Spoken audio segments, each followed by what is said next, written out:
Freightliner has long been viewed as a forerunner in the truck industry. In recent years, they've become one of the leading brands in fuel efficiency and truck technology. With that being said, we'd like to take a trip back in time, back to when Freightliner made rugged, owner-operator trucks that ruled the 70s, 80s, and 90s. Today on episode 3 of Truck History, we're talking about Freightliner's conventional trucks.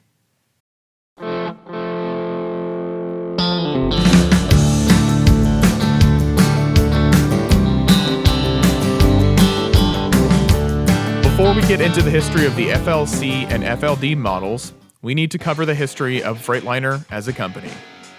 Consolidated Freightways, the predecessor to Freightliner Corp., had a distribution agreement with White Motor Company, but in the early 70s, the relationship between the two companies became strained. Coincidentally, about this time, Consolidated Freightways and White Motor Company were about to release their first conventional-style truck. Up until then, they'd made only cab-over-engine trucks. Federal regulations on height and length restricted the longer conventional-style trucks from use.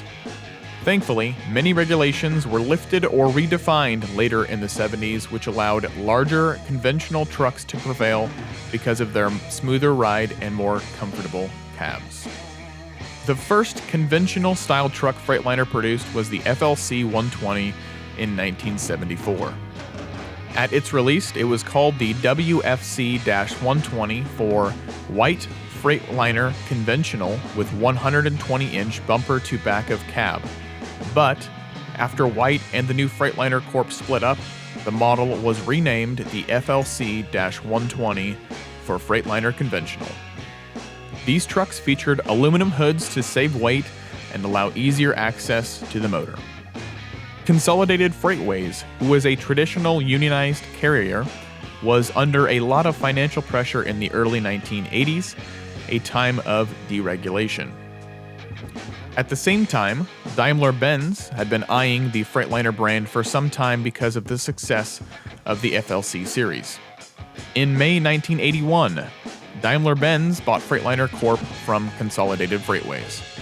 After the purchase by Daimler, the new company released an updated FLC in 1984. It adopted integrated headlights in the fenders, updates to the cab and interior, and the availability of setback axle models.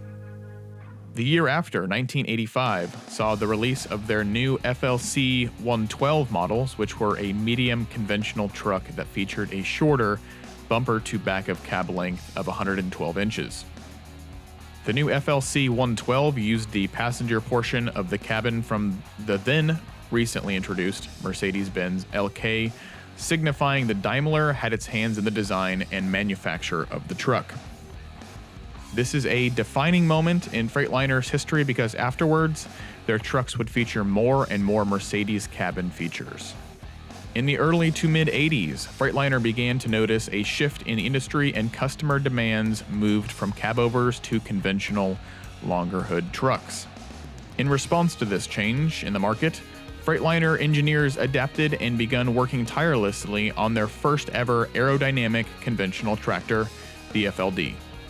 In 1987, a landmark year for Freightliner, the newly restyled all-aluminum FLD was introduced in both 112-inch and 120-inch bumper-to-back-of-cab configurations.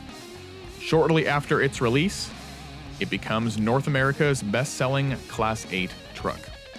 Building on the success of the FLD, in 1990, the FLD Classic was released. Geared towards owner-operators who desired the look of a traditional-style rig, the FLD Classic stole the hearts of many. In 1992, the FLD 70-inch raised roof sleeper was introduced and rapidly exceeded any and all sales expectations. The integral stand-up sleeper and what is now known as the raised condo roof were unprecedented at the time. This new, roomier design shook the trucking community and took the market by storm. On the heels of this, in 1993, Freightliner introduced the FLD Classic XL, providing an even longer bumper-to-back-of-cab length of 132 inches. The Classic XL was an instant hit and stood toe-to-toe with the Kenworth W900 and Peterbilt 379.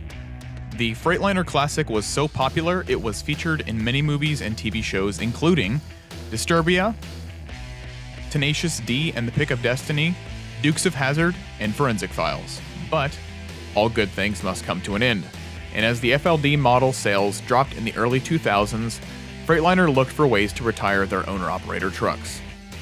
In 2006, the last FLD model was produced by Freightliner.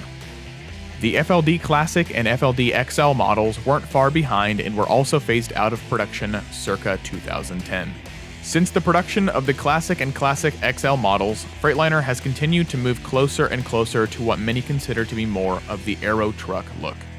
Whether you're a die-hard long-nose lover or an all-in aero-truck advocate, I think we can all agree at one time, Freightliner produced some of the best trucks around. That wraps it up for this history lesson. If you like this video, check out our other 2 truck history videos on our channel. If you're more into chrome and lights, check out our truck show videos and 60-second truck tours. While you're on our channel, listen to our podcast, The Jack and Dave Show.